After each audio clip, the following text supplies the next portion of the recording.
Phone, I demand of you. Look at us. Okay. Semi-professional. I'm wiping the sleep from my eyes. Honey, I just woke up from a nap too. Trust me, I set an alarm and everything. I set it like at a really sweet spot so like I could say Alexa snooze, like 5 times before I had to actually wake up. I'm tired.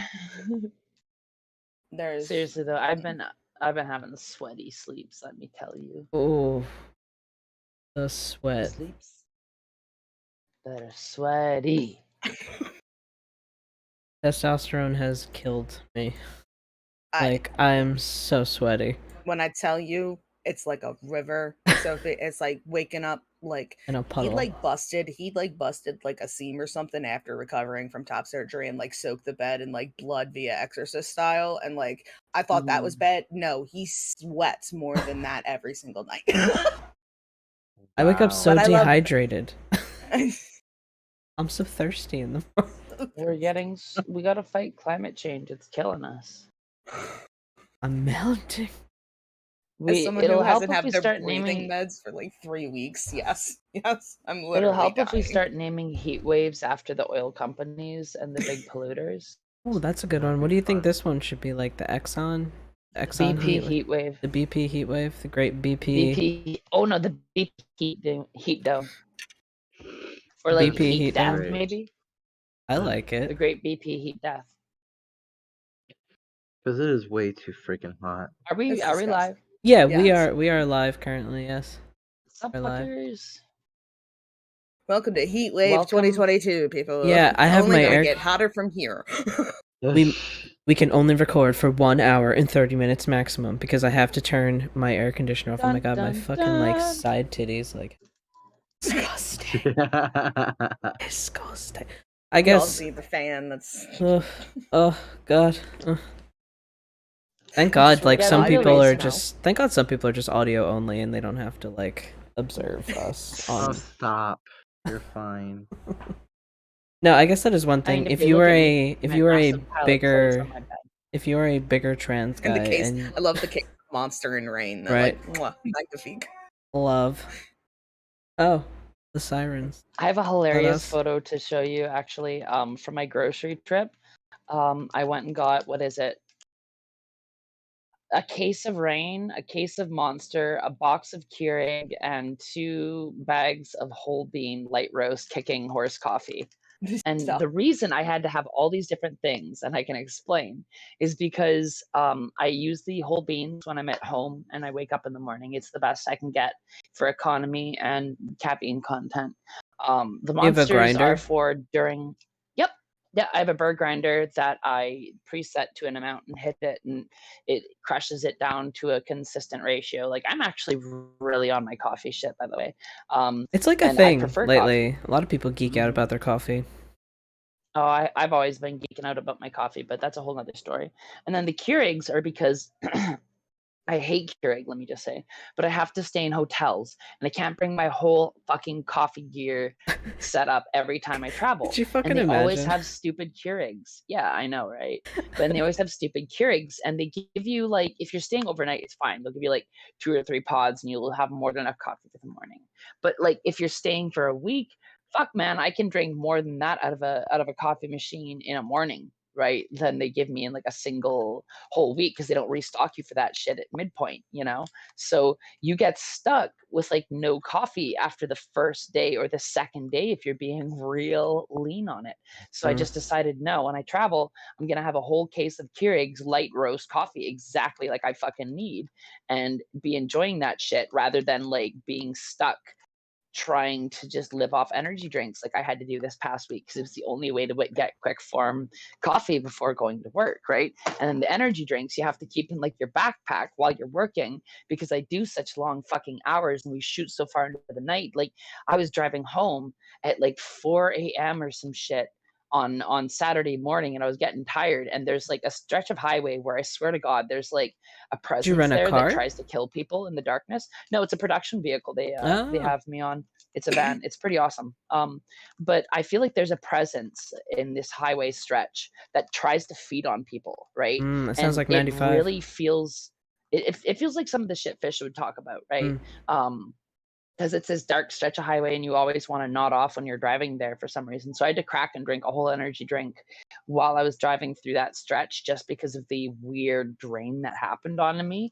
And my coworker told me about it ahead of time. It was like, there's always this one stretch out there where it's dark between this part, and you always want to nod off there. And I'm like, oh, I get it now. That's the fucking place where this thing hangs out, you know? So yeah, it's quite something. But also that coworker is well warded.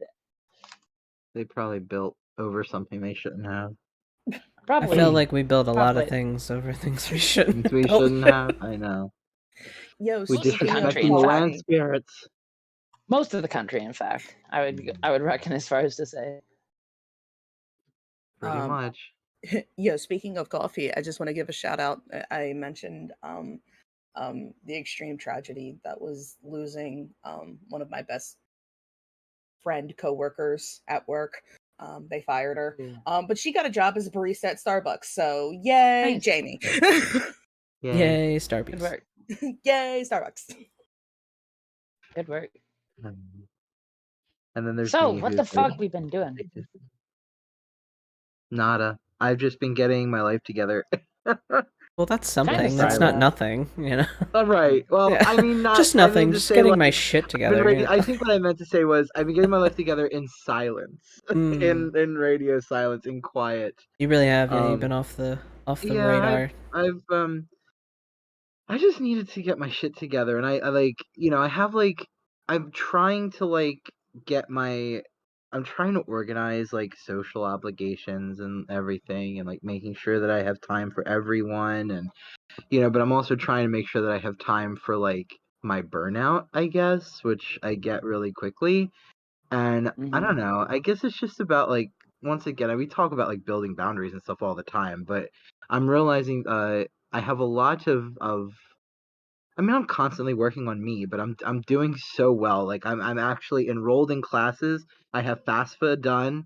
Like I start the 6th, 1:30, Got your 1:30 books? to 4:30, September 6th. Like I'm gonna come it's visit you. unfortunately it's 2 math courses, but and I'm not too happy about that. You But have a math tutor right here.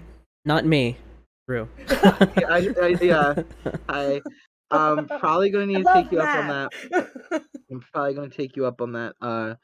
But if you have, you know, time to help me and stuff. Every Saturday, weekend, Sunday, baby. baby. Every weekend. Okay. Cool. And I have to say this, Scott. You're gonna hate me, but I got through my undergrad and my master's program taking one math class. Don't ask me how I fucking did it, but I did it. so hear me out. So this is what happened. This is what happened. So I took my math placement. I retook my math placement, and I was supposed to take an 016, which is an uncredited math course. Yeah, it's like remedial, really like catch you up to speed kind of math Right. or something like that. It's a basic arithmetic. Now, I technically I mean, it's not ideal because like I'm almost done my associate's degree, and I'd rather not have to take an uncredited course, and then you know whatever. So what ended up happening was in my meeting with my academic advisor, she was like, this new math course just sort of came out. The math department got together and essentially made a math course that was like specifically for people like you in your situation. It's essentially it's like a math with a lab sort of thing. It's called there's mathematic discussion, which is the lab essentially, and it's actually a 6-credit course because the lab has 3 credits and the course itself has 3 credits. So instead of like going for uncredited 016, I actually have a credited arithmetic course. Oh, good.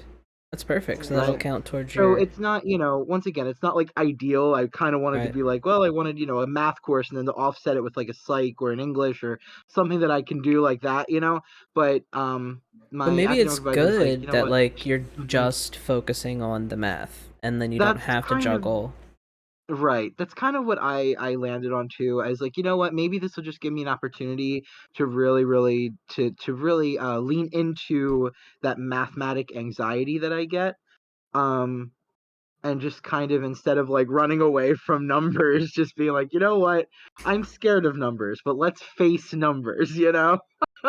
So, I did that, and then I'm getting my health in order. Um, Hell yeah. yeah, if you saw on my post, I am 414 now in weight. I'm losing that COVID lockdown for 2-year weight, so that's nice. Applause. We have Applause. something in common on that too. I've actually gone down fucking 3 belt or buttons on my belt, and the Amazing. belt almost doesn't fit anymore, and I hate it though because I have to get my belt Right. I was gonna say the only problem with it is that all of my pants are now like sliding, Right. and of course my belt is actually right there in front of my face. I thought I lost it. I looked over and there it is. But there's my belt. But anyway, all my clothes need a belt. And then I also am getting comfortable again with, I think often, Jay, about what you said to me about the witchcraft thing, about sort of having to start over, kind of like from like, it's like starting over. This was a while ago. We were talking about what happened during lockdown, and you said it's kind of like you feel as if you're starting over. And Yeah, I yeah. think that you really hit the nail on the head when you said that. And I don't think I was comfortable with the idea of that at first. Well, like, at face value, you were in lockdown with your abuser. Hmm. So that's just not a good situation, and so it just sets you back. It just sets you back however many steps, and then you kind of just feel like you have to reclaim. You got to reboot, and there's nothing wrong with rebooting. Yeah, which is something I realized thanks to like listening to a lot of other practitioners who actually feel there's actually a real phenomenon to this, which I mean I've always kind of known, but like to the extent I didn't. Mm. This whole like shame that practitioners feel when they They can't uh practice huh when they don't have time, or Yeah, like when they yeah. don't have time to practice, or when they fall off the practice wagon, they sort of like we all of a sudden shame ourselves into being like inaction. We Hmm. shame ourselves into inaction, and it creates this strange cycle. But it's not just me. It's not even just us. It's like there are other people, many other practitioners who actually experience it, and I've talked to them. I've even witnessed them talking about it openly.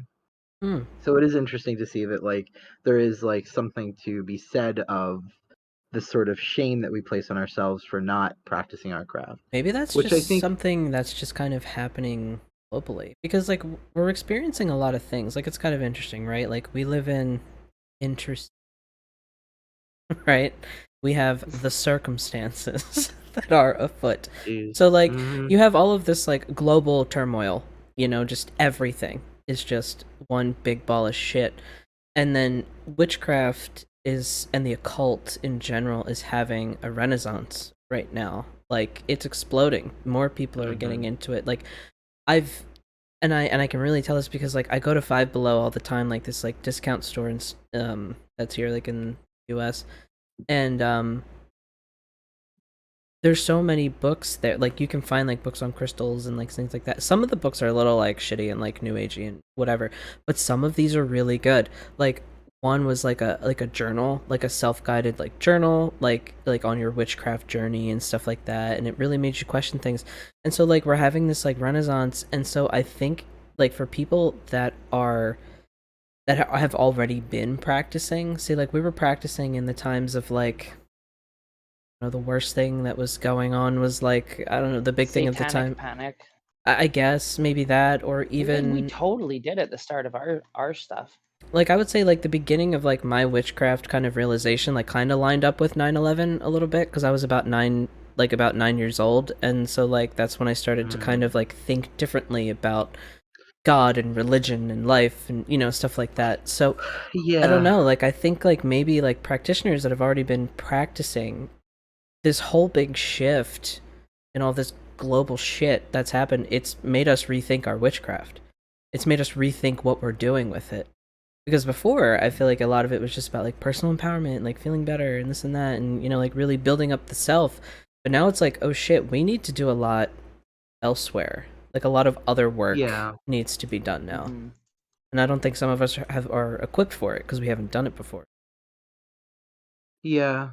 Yeah. I also think too that like that sort of displacement that like for me, I know that I feel it. Like while studying a lot of like the folk magic traditions that I do, Mm-hmm. it's hard when you're in the city because Mm. it's weird because it's like not I don't want to call it like a rejection, but people aren't sort of interested in the city. You find more rurally that people are more interested in the healer. You know, they still kind of Yeah. remember the Yarb doctor, you know, in the hills of Appalachia. You know, um they the city, it's mostly, and I don't want to come at anyone you know, for this, but a lot of the time, like being you know, a reader or a healer or a folk magician or a witch in general, um in the cities I find people generally, one, they want to come to you for readings. Two, they want to come to you for readings about their love life, predominantly their love life.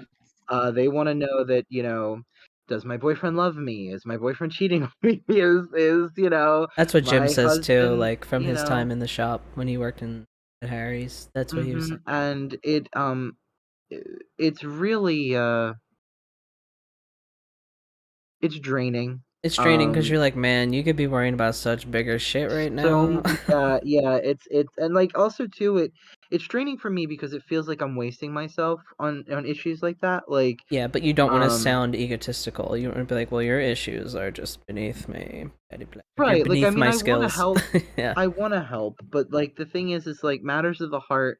As I've said 1,000 times before, love and relationships, it's its own magic, you know? Like Mm-hmm. you deal with that holistically, but in a more therapeutic way. You know what I mean? Like I mean, sure, add magic if you want to in an ethical manner, but like At the end of the day, sometimes you just want to be like, girl, he don't like you. Or like, right, right, you know, or and leave him. He's yeah, bad for you. Yeah. right, exactly. It's kind of like, look, I ain't trying to be mean, but yeah, he's totally cheating. You know what I Right. mean? And they don't want to hear it that, you know, and then like You're I like, I also don't don't even want to need to be a meddle. medium. Just my gay intuition tells me. Everything that I know Yeah. right now, he's cheating. But like, you know, and I also don't want to meddle in people's lives. It's not No. what divination is for exactly. I think that Mhm. you know, living in the city, it's very, for me, it's very obvious that like divination and people who can divine are misrepresented by Mm. media, you know, in particular, like, you know, whether it's a pastime, you know, they in scenes in these movies, you know, it's something fun to do, or it's fortune telling, which I don't have a problem with fortune telling. I read Lenormand, like that's what they're for. But the thing is that even fortune telling, I think it's I like to read about, when I'm reading about things like love or work or things like that, I like to make it about the person, not like, The sure, read about what circumstance. they're asking, but right, like, but what is in your life that, you know, maybe why are you accepting a partner who is unfaithful? Why are you Right. accepting a job that is not paying you what you're worth? You know, I'd rather go there, which is what I think divination is for, than sort of the shallow pool, if you will. I'd Not rather go about deeper. answers. Mhm. Right. Like a lot of people think like divination, tarot, whatever. Divination in general is about answers. And it's not really about answers. It's kind of more like which direction, which which path, which More like a compass. Yep. yeah, that is exactly more like you kind of want to go this way, but it's not going to hmm tell What you I'd yes or also no. kind of like, what I'd also like to talk about is the distinction between city life and rural life in practice and lifestyle, right? Because like I've been out in a fairly rural area recently for like the past week, and a lot of my skills from where I grew up really are coming in useful, right? Like being able to pre-plan a whole bunch of equipment and like know realistically what I'm actually going to need versus what you think you're going to need, you know? Mm-hmm. Because like hmm those are really big things. And it's also interesting too because you are constantly in a different mindset when you're in the city, right? Because you don't have to focus on where you're at nearly as much. Like it's hard to explain, right? Because if you're out in the middle of nowhere, you have to put a lot more energy into like navigating because there's not like a really laid out transit system. You have to know where you're going. You still can use your phone to navigate, sure, but you also have to be able to like remember certain things, especially if you're like in the woods at all, right? You need to be able to remember where you came from, where you're going, and like it's so interesting how the pace of life between the city, where like you almost have to have this guarded energy of not getting too close to too many people because you have to meet so many people. It'll emotionally burn you out if you like get to know everybody really well, right? Whereas like in a small town where you can like really take the time and energy to meet the people and know them and understand them on a deeper level because you're going to see them so consistently, right? It's also a And then lot of that also people. bleeds into like practices. Go ahead. Also, a lot of people in this city, and I'm just talking like general people. Like I'm thinking downtown heart of Center City, Philadelphia. Like as soon as you walk off the train, like people are just like, "Give me." Like it's kind of just bad down there. Like people are they're just constantly just, I want either your attention, or I want your money, or I want a cigarette, or I want something. Like I immediately want something from you, and I don't give a shit if you are late for work. It's like I just don't give a shit about you. I just require this thing from you. It's like this immediately, it's like soul sucking, draining energy down there, and it's really really hard to navigate. And it's just like you can't like you walk outside a building, just like a regular office building on like a smoke break or whatever, just a fresh air break, whatever kind of fucking break you're on. You're outside, like immediately someone's just like, "Give me money, give me like they don't even like it's just like give me your I attention," or they just want to talk to you for an hour about nothing. yeah. I actually just experienced that last Friday. Mm. I was on my way home from therapy and I had a decent session and I was feeling pretty good. Um well, decent as in I cried, but felt good at the end of A it. good cry. Um but I was managing to stay, centered and not disassociate. I'm listening to my music on the platform, and some guy across the way, he keeps trying to get my attention, and of course politely I'm like, huh? And he's across the platform. I'm going southbound, he's on northbound, and I'm like, hi, how can I help you, from across the thing. And of course it's me yelling, raising my Right. voice, so of course I'm like Yeah. trying to breathe through the Yeah. fact that I have to raise my voice. And he's like, and he asked me, and I knew it was a trap as soon as he goes, do you support our troops, our veterans? Do you Oh support my vets? god. And I was like, yeah, of course. And Because he if you goes, say otherwise, the potential to get shot across that platform is so high, right. So I'm like, so yeah, of high. course. And I'm like, what's up? And he goes, do you have any money? Are you Now, gonna I don't throw a bring dollar throw your debit card across the train? Alexa, stop. Alexa's very chatty. Alexa.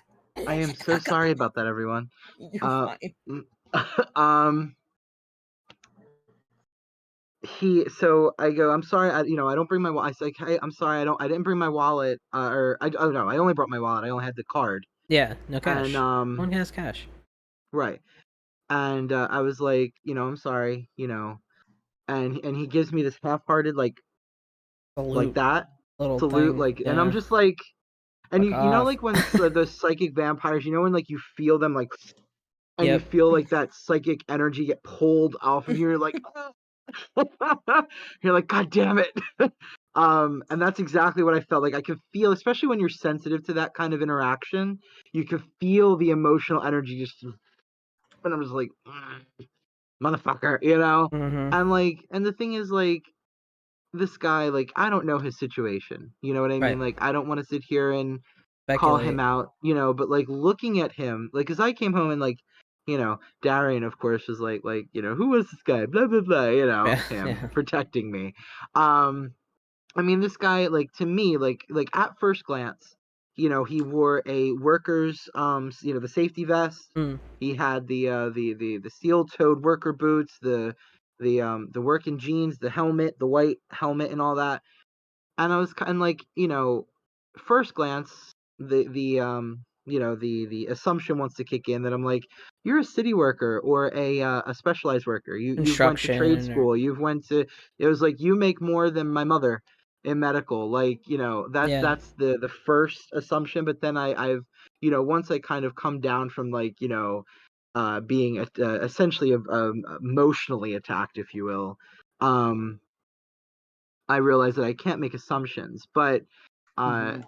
nevertheless, um, that kind of like this expectation, this sort of they feel that they're owed your Money, time, time, your money, money, your resources, energy. resources, and it's just like, I'm not trying to be And I don't rude. support the troops, by the way. I don't.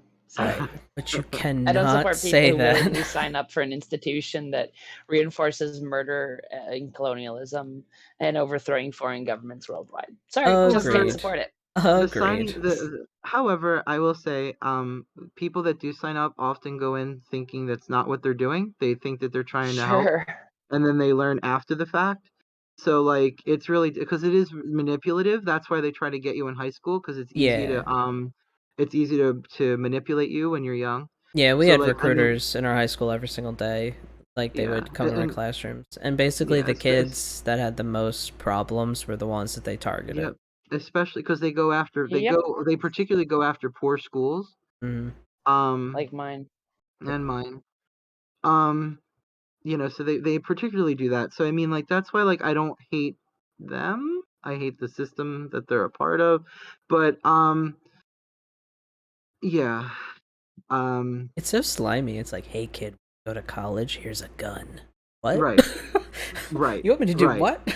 Well, let's see. I'm a I'm poor gonna get shot city at. kid with nothing, with no other prospects. I guess I'll get buff. That sounds good. Get buff, go to college. But it turns out to be Just a so much city more. kid living in a lonely world. Pretty much. We took a recruitment going anywhere. Actually, there's a band, Rise Against. They have a song called "Hero of War," and it's literally about a kid that gets, like he enlists gets recruited like right out of high school, and it's a great song. And what I mean by great is it makes you think and feel things, not like it's celebrating something great. Yeah, Yeah, America. America. America. Fuck no. Coming around to You know, fuck the motherfucking world. This is actually up. kind of an interesting segue. So me and Rue started watching Reservation Dogs. Ooh, yeah. I love that show. Yeah. Mm-hmm. So we started watching it. We're really in like episode 3 or 4 or something like that in the first season. So we just started it. One, it's like good. Like it's a great show. Random questions about like what something meant. Please fucking ask. Yes. I wasn't prepared for like. I don't want to spoil anything for anyone, but anyway, I was thinking the show has been making me think a little bit, and especially because for Pagan Pride this year we also have Diana Paxson coming as a keynote speaker. So, like in conjunction with watching that show and talking to Diana about like her book that she's working on, basically she's working on this book that kind of like reframes American symbols in a way that can be used to like reframe what it means to be American, to be like a nice thing, a good thing, like recognize all of the bad shit that we have done, recognize all of the blood that the American nation, the US has been built on, recognize that, heal from that, like rectify, like do whatever can be done to rectify that. I have a hot take on that, but please continue. But kind of like that's our idea, like reclaim, reframe. Like being American does not have to mean like America, guns, like it doesn't have to mean that. It means that because we've let it mean that for so long, and because there's so many because people it makes in this... Smith and Wesson money. Right, and like it's just like it is a stereotype 100% because not every American is like that. This is just the fact of it. I don't know, and so just in conjunction with watching Reservation Dogs, it's really just been making my brain think of like different ways we could reframe like being American, because like I don't feel very proud to be from the US. Like look at the country, like it's terrible. Our healthcare system's awful. The land of which we have is stolen. Like it's just awful. It's an awful situation. I actually never really understood why people are proud of where they're from. It's not like you like you Right. didn't. It's not like an accomplishment. Right. You didn't choose to be from where you're from. Like, Yeah. I can explain it. It's an easy in-group situation because most Mm. people don't feel belonging unless they have something in common with people, Mm. right? And to feel like you're in the best country in the world, it's an easy in-group situation, and that's what makes nationalism so appealing to disaffected people who have like no other like social or cultural ties to people, right? mm-hmm, mm-hmm. Just couldn't Also, like imagine. my hot take I was gonna say was you can't to be proud of being a maybe not even to be proud of being an American, right? But I was gonna say it won't really happen until like the entire system's fixed to the point where like people can actually afford to live without duress for their Mhm. life, sort of thing. Because there's so many pressures going on in society that people who live in America and still earn like the abysmal minimum wage are so overworked and so underpaid, and everything just keeps climbing in price, but their wages aren't. Like it's just torture needlessly, you know. There's no reason to have a system that is that broken and that corrupt that serves that few people, and until it's actually meant for everybody, it'll be for nobody, you know. Yeah, and I can tell you firsthand, no, I don't make minimum wage. I don't make 7.25 an hour. I make 25 an hour, I think. 24. No, you make 25 an hour. I make like 23 an hour. Yes. I got You some, make yeah, right. 22.50 and I make 22.50. 25. He has a master's degree. I have a bachelor's. I'm not even getting in, And like, not even that. It's just like the fact that, like, I don't make a minimum wage. Neither of us we do. don't pay rent. We Yeah. don't have a car note. Just groceries, gas in my car, insurance, household bills takes up most We have of our nothing left. take-home income of $5,000 a month. We bring home $5,000 a month, and most of it goes back out to bills. Mhm. Also, a Mhm. large chunk to marijuana as we. Because that's so expensive. 'Cause- But the thing is like, I have noticed this. Our grocery budget is $200. Right? So when we go to the grocery store, we have a budget of $200 for 2 weeks. We used to get so many bags, we had to make several trips, you know, back on maybe 2-3 trips back and forth to the car. Now it's one. One trip, 6 bags. That's it. Yeah, That's all I get for the same amount of money. yeah. I was gonna The say my mom. t-shirts for Pagan Pride this year, for the same amount of shirts, I thought I was trying to save us fucking money by what I was trying to do. But turns out that just the price of everything has skyrocketed. We spent $488 last year on t-shirts. Guess how much I had to spend this year? How much? 600. $868. Jesus. American What? Yeah, US it's all a dollars. scam. It's all a scam. There's no For reason for the For 60 prices to t-shirts. rise this much. And if you look at how the corporations are posting record profits, like Right. it's just because capitalism's in its absolute end stage game where it's just fucking destroying the planet. Nobody is doing anything to stop it. It's just like making life unlivable for millions upon millions of people. And somehow everybody is so browbeaten that they think that we'll never be able to have any system other than this.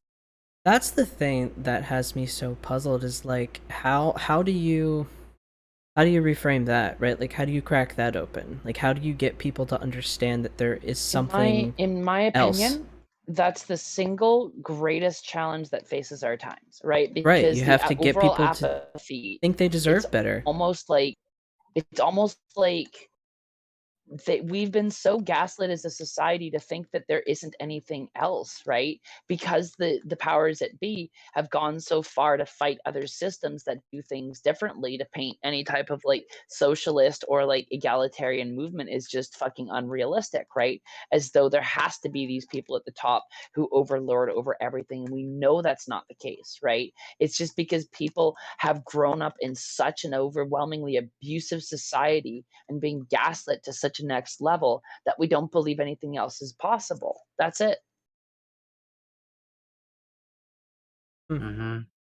We're Mhm. collectively traumatized as fuck. Oh, so much trauma. Every But day I wake up to go to work is trauma. That's like, Mondays are rough, man. Like, we wake up and we're like, Okay. It's Monday. You're Let's assess how and we're like feeling. the fact that once again you two are not the only two that have been discussing sort of this Sunday anxiety, as I've been calling it. Yeah. This sort of feeling of dread that people have. Darren gets it. My mother gets it. Christian and my mom were having a conversation the other night about their coworkers that they've spoken to about the same phenomenon, where people on Sunday night begin to experience an anxiety, a deep dread like anxiety for the coming day. And the thing is that now people can, we can make a joke about it, right? Like we could sit here and be like, "Huh, I dread Monday," and you're being serious, you can talk about it in a joking way. But the thing is that like from a clinical, not that I'm a clinician, but from like just like thinking clinically, I can guarantee you that this sort of every Sunday, you begin to build this anxiety. That's not healthy for us. We're not meant to constantly sort of program ourselves, condition ourselves to sort of this response that, well, the response is more what's been conditioned, right? But it's not healthy for us to continuously feel that and then expect to go to work and then, productivity. And then on top of that, like people right now, like for instance, with after lockdown, people are upset that jobs that were doing excellent not in the office, then all of a sudden it was like, well, COVID's over, so it's time to come back. And everyone's like, but I was having such a nice time at my home desk. I could do laundry while I worked. I could, get my life done, and productivity actually What's was up? up. Improved. And people now, I don't know. I guess that when the wool gets pulled back, the covers get pulled back, and you can see the truth in these businesses and in these things that what they do. It's a manipulation. It's a capitalist, nightmare. What have you? And I don't know. I forget Seriously, where I We was don't need going, to but keep doing it. We don't need to you keep want doing it. no. You want to talk essentially, about? Sorry. no, it's okay. I was just gonna finish up what I was saying. It was essentially like we're breaking ourselves apart more and more. The trauma runs so deep. And I guess for me, like when I hear people talk about the trauma that they experience, like that Sunday night anxiety and dread, and they talk about these, and we joke about it. It's like jokes, in the workplace, and instead of kind of realizing that, hey, maybe there's an issue here, maybe something's wrong. I mean, we've already been saying that there is a epidemic of mental health complications here in the United States in particular. We were saying that before COVID, and but once again, the stigma on mental health, we kind of, we look at that already as if it's inconsequential, without realizing the very real toll it takes on the physical body. But I digress. Anyway, I'm so sorry, Rue. I didn't mean I to do cut you have off. I something kind of to got say. reminded. Workers of the world unite. Sorry, go ahead. No, 100%. No, I like as someone who was part of the. Oh my god, I'm losing my words. Sorry. As someone who has to commute to an office every single day to do a job that does not need to be in an office to do, all I do is send emails and edit spreadsheets, all which can be done from the computer I'm sitting at right now. I my easy pass, because I have to take the turnpike every single day because I work in King of Prussia and I live in Philadelphia. They have upped my replenishment amount to $165. So every time I drop below $10, which is about every like 2 weeks, I get slammed for $165. Jesus. And we don't Mine is have gas. $165. Now it's linked to my fucking credit card, which is racking up the credit card. We it's should like- have a Who rule, has a law. $165 every 2 weeks? Right. No, You know what because we should Easy put Pass is into law? If a company requires you to drive for work, they need to pay you it in cash, or not cash, sorry, in gas, like give you a gas card. It should be written into law. by signing my contract agreeing to the terms of there was no expense, there were no travel expenses to be reimbursed. I am what they considered an hourly salary. I get paid $25 an hour at 80 hours every 2 weeks, and that's it. If I work overtime in it, it's approved by my manager, then obviously overtime rates and all that stuff. But I don't, I, I'm not exactly, people don't like me at work, so I don't think I'd probably be able to get that reimbursed, but that's why it's on the credit card.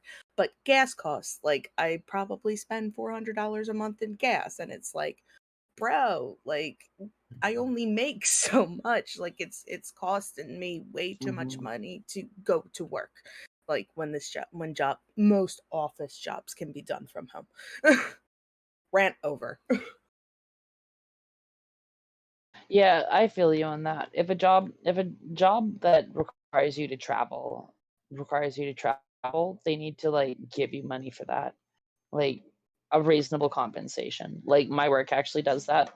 And part of the reason I really love film is that I don't have that Monday or Sunday evening dread, because like there's a lot of cool shit that happens at work and it's always something new, and I'm always given an opportunity to move up and my time is properly compensated, and they fucking feed me while I'm there, and then like on top of that, the type of environment it is, it's really easy to make friends there, so I'm like making really good friends with a lot of the people I work with because you spend so much goddamn time with them, right?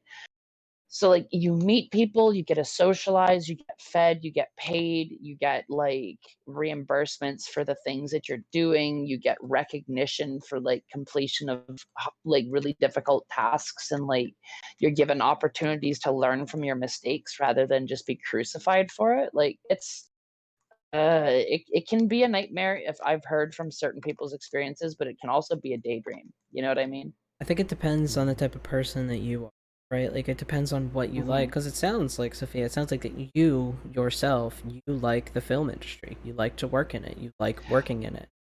It can it can be difficult because my hard thing is that like sometimes you can have like interpersonal difficulties with people, Well, and that yeah. can be the most difficult thing about that job because the entire job is just dealing with people, right? Mm. Well, not entire job, but like a lot of it's like gear allocation and setup and assessment and like risk management. I don't even want to get too much into it, right? Because I don't want to misrepresent it, but suffice to say, you learn a lot of skills and you learn how to apply interpersonal navigational stuff. And it's a lot of work, but it feels worth it in the end ultimately, right?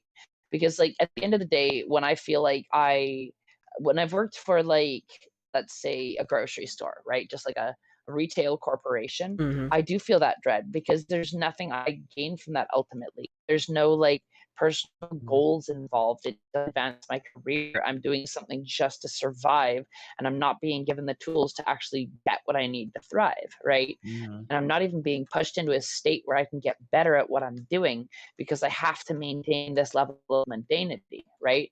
But because my job is so adverse and because I can keep up to that, I'm given a lot of chances to soar in ways that you just won't in other places. And you have to put up with ridiculously hard shit, like close to hours, if not longer than 20-hour days sometimes, right? Like that will happen.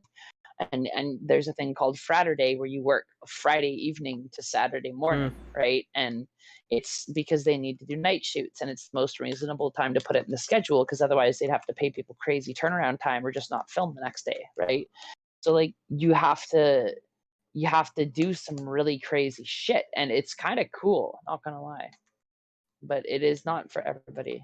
Right, and that's the thing is like there are certain jobs like there are some people in the world that are just like, hey, you know what? I work at Target, like I'm a cashier, I do my thing, I leave. Like some people are fine with that and they're Mhm. content with it and that job fits whatever they need for their lifestyle, right? But Yeah, like because they got other shit going on. right, but like you take someone like me, like okay, I have a good situation. Like I work for a really good company. Like Redfin is a really good progressive company. They pay me decently. I'm Mhm. not gonna say they pay me well. They pay me decently because of the cost of living. Um, and I get to work 100% remote. So, with all those three things, I realized like I have a good job, quote unquote, but I do not have a passion for what I do. I could give a fuck about people buying and selling houses, because every day I get to see millions of dollars that people are spending on houses, and I'm working in the fucking real estate industry and I cannot afford a house. And so there's something really wrong with that. I feel you. You know, so like it just tries to, and what I do, I work in the escrow department. I'm just looking at numbers. I'm making sure you get your $1 million, you get your $1,000, you get your 10,000. Like, I'm making sure everybody else got money, you know. And it just like, and when you do that over and over and over again, and also with my job, it's been really busy. So when I tell you my day is, I wake up around like what, 6:30 now. I wake up at 6:30 in the morning, do whatever around the house, dishes, whatever the fuck it is in the morning, wake up, drink coffee, and then I sit at my desk for 9 hours. And I look at numbers. And that's all I fucking do. Because it's so busy, I don't even have time in my own house to do my own laundry. I run up and down stairs just to take a piss. That's what I do. They even cut 15 minutes out of our lunch because it's so busy. Now I only get 45 minutes. Like, I used to have like an hour where I could just like walk away, but now it's just 45 minutes just to do whatever. And then it's so draining because it's like, I don't have a passion for this. I don't give a fuck about this industry. I really don't fucking care. And all I want is time to work on my fucking self. Time to work on my podcast, time to work on Pagan Pride, time to worship gods that I need to work. You know what I mean? Like, time for prayer and meditation. And so for 9 hours a day, and then Rue gets home around 7. We're in bed by 9-10 o'clock because we're fucking wrecked. And so when we get home, it's like, what, eat? And like, am I supposed to do am I supposed to cram everything into that 2-hour block of time that I'm supposed to be spending winding down to go to sleep? Yeah. I feel you. And then you have Saturday, Sunday. So I'm supposed to cram everything into Saturday and Sunday. And so of course on Sunday night you're getting that dread. And it's just like, it's not just me. I'm not the only person in that holding pattern. There are millions of people in that holding pattern, and it's not right. We shouldn't be. Yeah, I hard agree. I hard agree. It's stupid that we've gotten to a point where that we think that this is normal, you know? And like, the one benefit to my job is the fact that I don't have to work all year round, right? Because when I take a show call, I work like mad for 4 months, but I spend so much time working and I make so much money in that I take a huge chunk home and just put it into savings, right? And then I immediately get a brand new EI claim right after, because I've worked enough hours to get like 800 fucking hours in 4 months, which is a whole new EI claim. And it's at the rate that I'm earning, which is pretty good. So like, I make a ton of money whether or not I'm working because of how film is, right? Yeah. And I can just like take fucking several months off. Like, that's what I wish I could fucking do. Nice. I wish I had like a cyclical. Well, one, I just wish I didn't have a job at all. But realistically, like, that's what I've been thinking about, because I have 68 hours of vacation, just sitting there. Because every time I go to take vacation, I feel guilty. Like, I've just been guilted into this, like, oh, it's too busy to take vacation. So, like, I'm gonna try to do. I'm gonna try and take like a week or two, because I've only been taking like, I'll take like a day, I'll take like 2 days, you know, whatever. But I think I'm gonna take like a solid week to 2 weeks off probably in like November is what I'm thinking. Because I'm like, I need a week or two to just be myself and do what I need to do to get my shit in order. And it's also, and I know in a way, it's also like a huge fallacy to think that I'm going to fix my life in 2 weeks, right? Or a week, that I'm just going to get everything back on track. You really do get time to catch up, though. You really fucking do. Like, in 2 weeks, I can spend enough time to recharge my battery, do social stuff that I feel bad about, like purchase everything that I'm going to need to go back to work, like have me days, and like sort out my fucking room and my life, like get rid of all the clothes I have that don't fit, like give them to the right locations rather than just trying to offload them onto the fucking street. Like, there's so many things you can do in 2 weeks, actually, when you get down to it, right? Yeah, but it's just the fact that I wish I didn't have to get right back into the cycle, like into the loop. And that's what kills me is that dread of like, okay, I'm off the hamster wheel, and then you're like, oh shit, I gotta get right back on. It's like a toxic relationship. Like, you wouldn't tell someone to keep going back to their shitty partner, right? You wouldn't do that. Mhm. So like, why are we all going back to capitalism? Like, it's the I only also way to think live. too, also that like that's why I always love the movement about the 3 or 4 day work week. Yes. According to from what I've read, we've actually find that a 3 or 4 like working even just 3 days, having your business, having your whatever working for 3 days is enough to keep you going. Like the business will survive even if you're just open for 3 days. Mm-hmm. You work longer, your hours are longer for those 3 days. But I mean, like that's essentially what a nurse does, right? 3 on, 3 off. You know, Mm-hmm. you do 12 Yeah. for 3 days, and then you're off for three. Um, and essentially, we find that that the places that have tried it out, companies that have tried it out, actually find that it works great for them. Of course, there's a huge pushback by Everyone. people who are like, well, this generation's just Uh, lazy. Y'all don't want to work. Blah blah blah. yeah. Bootstraps. Blah, blah, blah. Telling know. us that we don't wanna work, and most millennials I know work, like, more than 60 hours a week. They can absolutely shove it up their asses. Right, right, right. I say that all the time, but so many older generations don't believe me. I'm like every person I know, like I am an outlier here. Just the fact it's like nobody wants to work. No one, like, it's true. Nobody But that's true truly though. No wants to one wants work. to. Right. Like, do you Like I say really to want to go to work? No, no one I does. say to Christian all the time. I remember one time he asked me like what's your dream job? And I was like I don't dream of labor. Oh, that's such a good quote. I love that. It's true though. We all dream of emancipation from it. Oh my god, when my dad was, well, my dad's back. He's not here currently, but he's back in town. So he was Kill here me. like about like a week and a half ago or whatever. Is it back in town? Um, Sorry. I was really busy with work, and he was here, and I like on my actual lunch break, I had to like deal with other house thing. Like I was like, oh, let me throw in a load of laundry real quick. Let me run around and go do this real quick. Like I was just running around like a chicken with my head cut off. So then, by the time I actually ate my lunch, like I was clocked back in, so I was like sitting at my desk eating lunch, and Dad, he's like, oh. You can't be eating lunch while you're working. That's your lunch time. That's your time. You're supposed to not Oh be working. God. And I was like, well, I just spent my fucking lunch doing like laundry and dishes and running around like a fucking nut. That's what I just spent my lunch fucking doing. But Right. now I'm eating my fucking lunch while I'm working. And I said it to him just like that, and he was like, oh, I just don't understand how you're so busy. I'm like, are you the fuck out of my house? I swear to God. Hate you. Old man, yeet. Your retired ass out of here. Jeez. But yeah, your Yeah. lunchtime is your lunch. Yeah, well, they took 15 minutes off of it.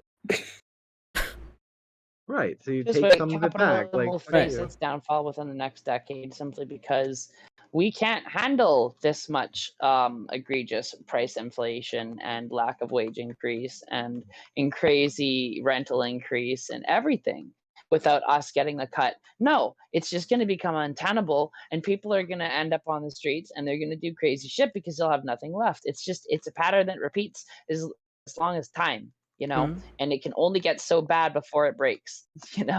It's very true. It just reminds me like when was it on Friday when my mom came home from food shopping. She had like bare minimum bags. I think like 4 or 5 bags, and like even that was over 360 something or more. Four or five bags of food, and that's like Walmart. We Yeah. shop at Walmart. Walmart food prices are going up, and like that's where we shop. You know what I'm saying? Like we can't I mean, granted, yeah, I have my food stamps. Darian does what obviously he works at a he does what he can, and Christian gives money too. But the thing is like that on top of like bills and everything else, you know what I'm saying? But Like it's the same resource pool. Like that's the thing, is like the price has increased, but like resource pool of funds has not increased with it. So you're just taking more. Like that's all it is. Like more is just being taken.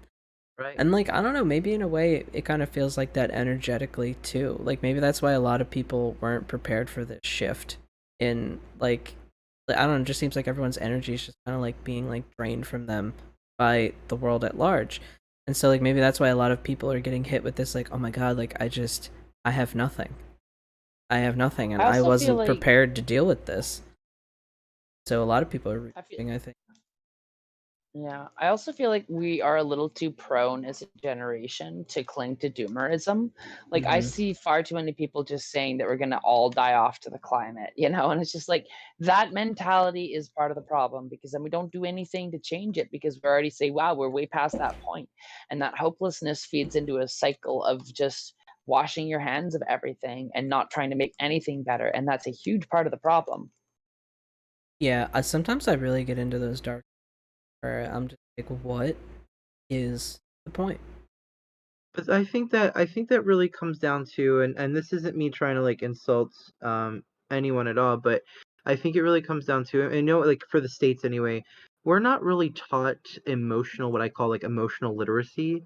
Um, we're not In taught Canada, how we're to not either. we're not taught how to regulate. Um, especially like I know like the millennials especially, although all of us really.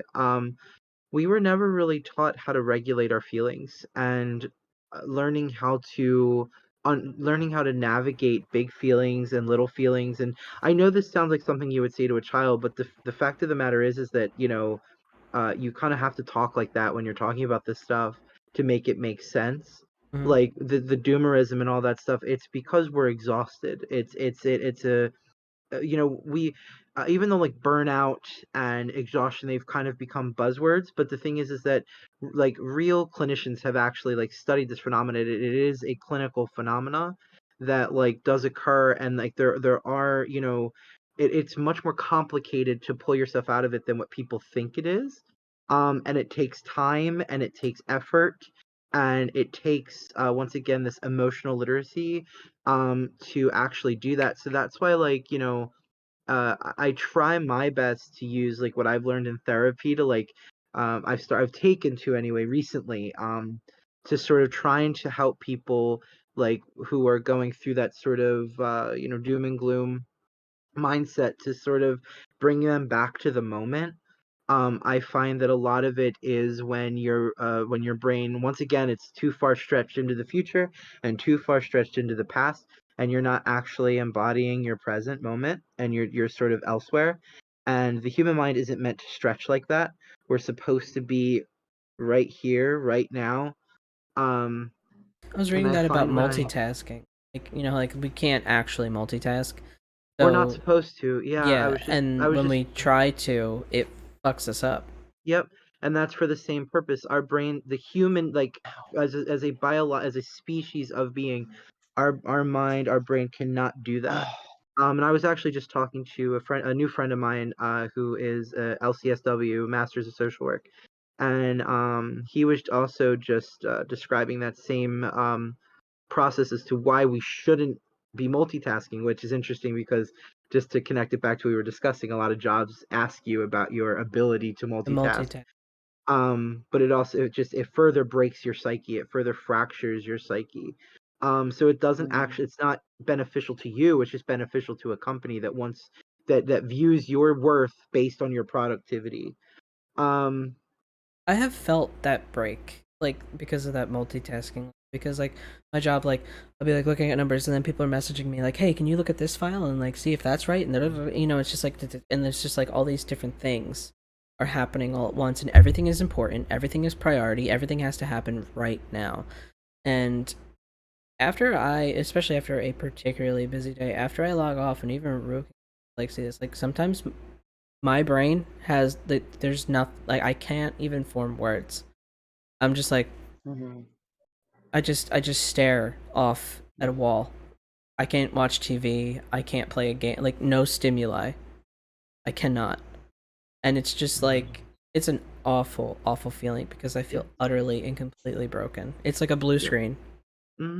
It's Mhm. a form of that right there is a form of disassociation that happens from trauma. It's your brain trying to move through something to cope with something that Just are not you equipped had to no cope with. opportunity to do so while you were going through it. Yeah. And it fractures the psyche, and that's exactly what happens. But that's why, you know what I mean? Like, that's why, like, and Sophia's not wrong at all when she says that people, the doomerism is a problem, and it is, and It's not the thing helping. is like, the thing is that I like to understand where it comes from and how Oh, to move through 100%. it, like, Because if just you don't because. understand where it comes from, you can't do anything appropriate to actually address it, right? And like, yeah, and that's why, like, I've helped a little bit. I mean, I'm only one person, and you can only do so much for people, but um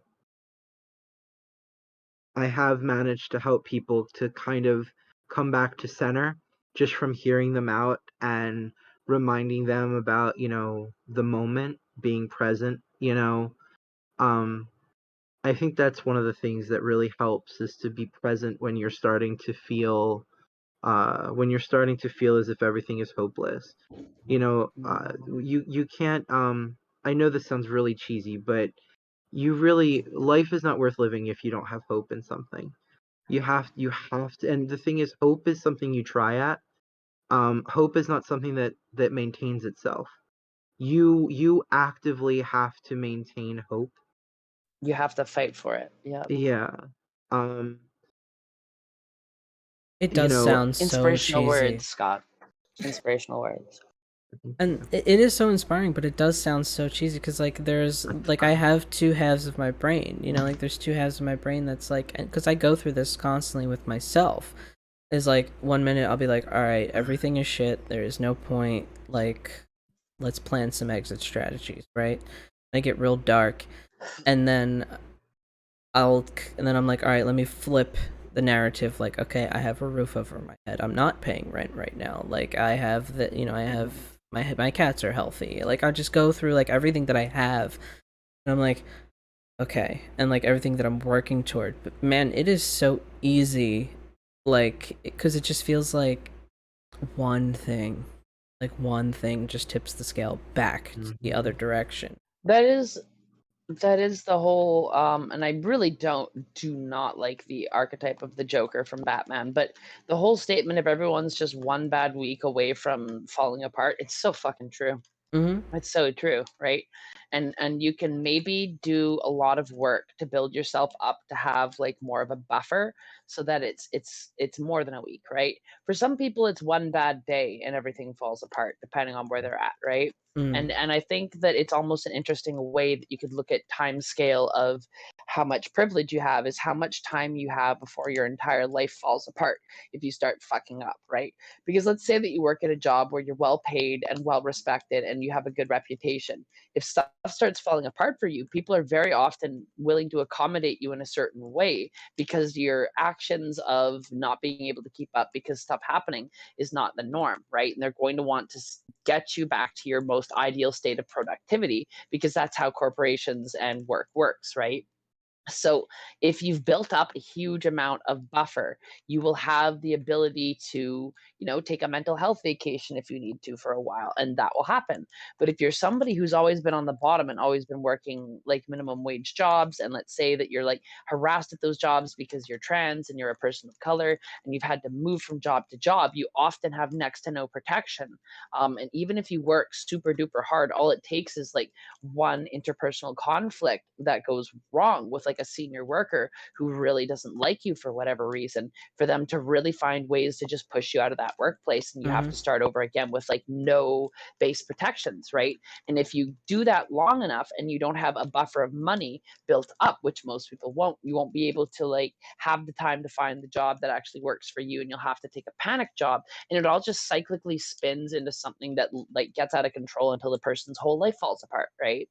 I constantly beat myself up because of COVID and how everything transpired, right? So, March of 2020, everyone's laid off. I was like, I've never been on unemployment before. Like, I don't even know what the process is. So, like, I had to learn that, right? So, there was like a whole drama with the job that I had at the time. whatever, that gets resolved. Okay, so March 2020. Now I'm on unemployment. I'm unemployed, whatever. And now we're getting into June. It's like 3 months down the road. I think that's when I went back to work. It was 3 months. 3 months I was home unemployed, collecting unemployment. I did get the bonus money that they were giving out. I got that. Okay, for 3 months. And then all of a sudden, they did not say if they were like extending anything or giving more money or whatever.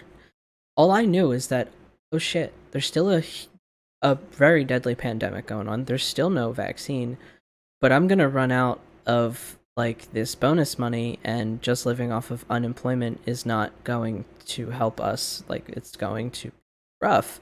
And so I went back to work. And so and sometimes I feel like and so I went back to work, right? I took the first job that hired me. It was some fucking shit law firm. It was awful. And I just was like, okay, yeah, I'll take it. It had no benefits. It had nothing. It had fucking nothing. But I took it because I was like, we're in a pandemic and you're giving me a job and that sounds great. And I am panicking because unemployment is about, like, this bonus money is about to run out.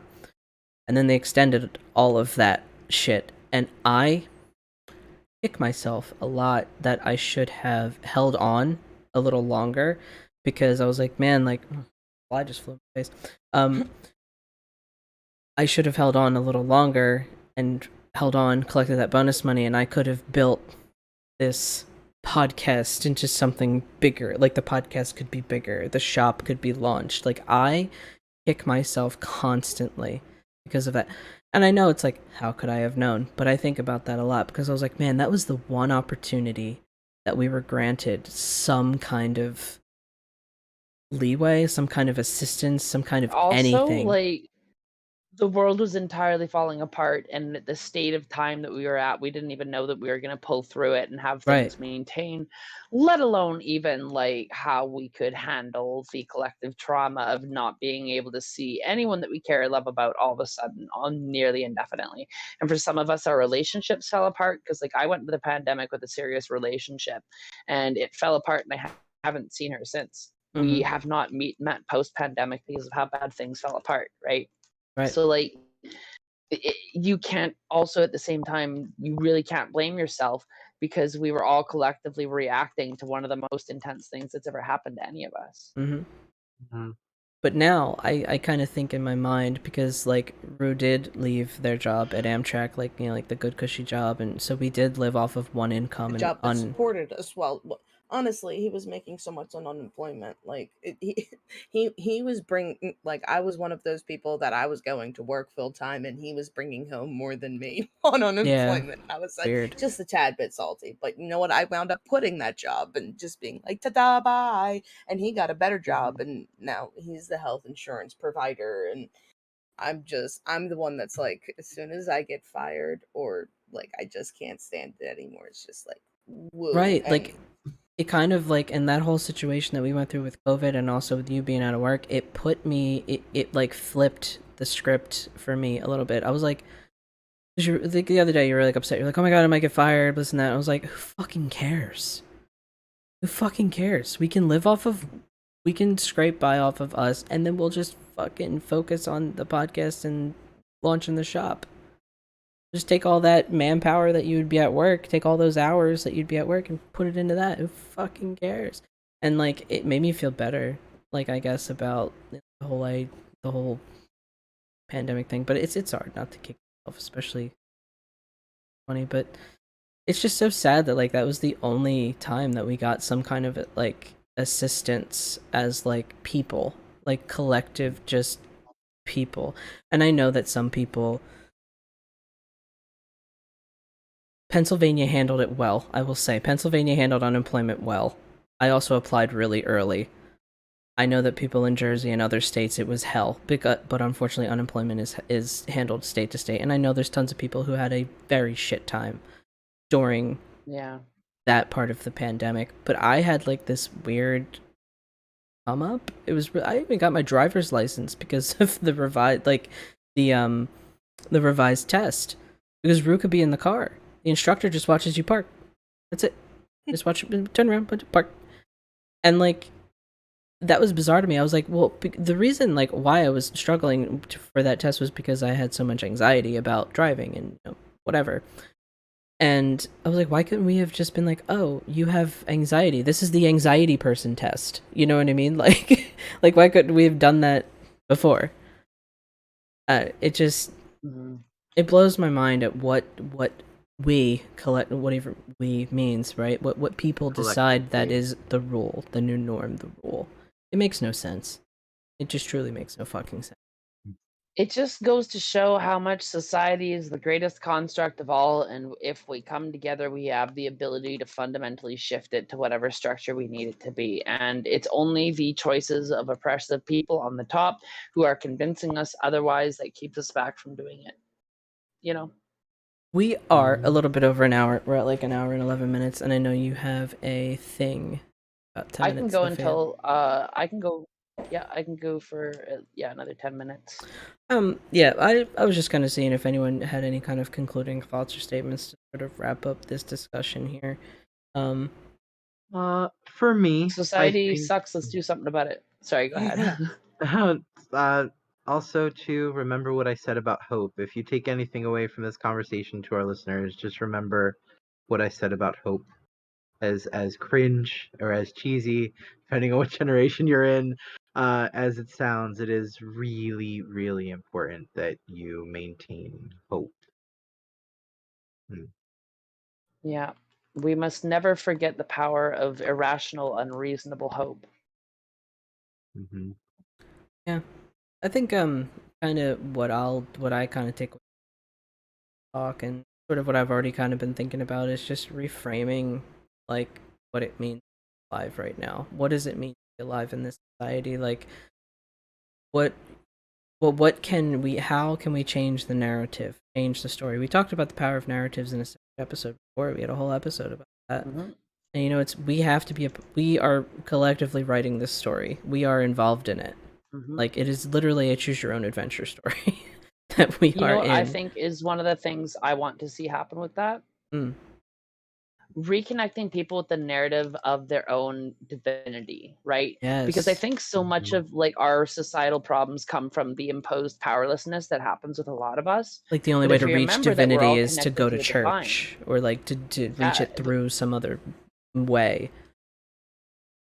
but we all have that like piece of a god in us, right? And you all have that interconnection to divinity no matter what culture or part of the world you come from, right? So I think like trying to connect people back to that true state of understanding your own power and your ability to shift the world is far greater than you would give yourself credit for. I think that's one of the keys that we can have to actually fixing the world. And in that regard, I do think magic has such an important role, right? And it's kind of becoming really popular again. People are reading magic books more, and I'm always meeting people who are interested in this shit and want to learn, right? So like there's kind of an occult resurgence happening, and I want to believe that that's going to lead us on a path where people are really going to start picking up the reins of shit and shifting stuff on a personal level, because then they realize that we can come together as a whole and shift even greater things, right? Like it all chains into each other itself. Right. See, like if you recognize the god within you, you'd be like, well, I'm a god. Why should I settle for this? I'm a goddamn god. It's actually funny because we have a Scion game going on right now, so like where you are actually playing like a god or the child of a god. So it's fun. It lets me connect. That's a really true fun story though. But yeah, I think with that we are gonna wrap up the conversation here. Thank you for anyone who stopped by to view. I know Ken, you were in the chat. Not sure if you still are. Very good to see you. With that, yeah, so by. I think we'll sign off here. We will see you all in the next one. Bye, everyone. Bye. Wubba lubba dub dub. Seriously though. We need Life to is fix pain. society.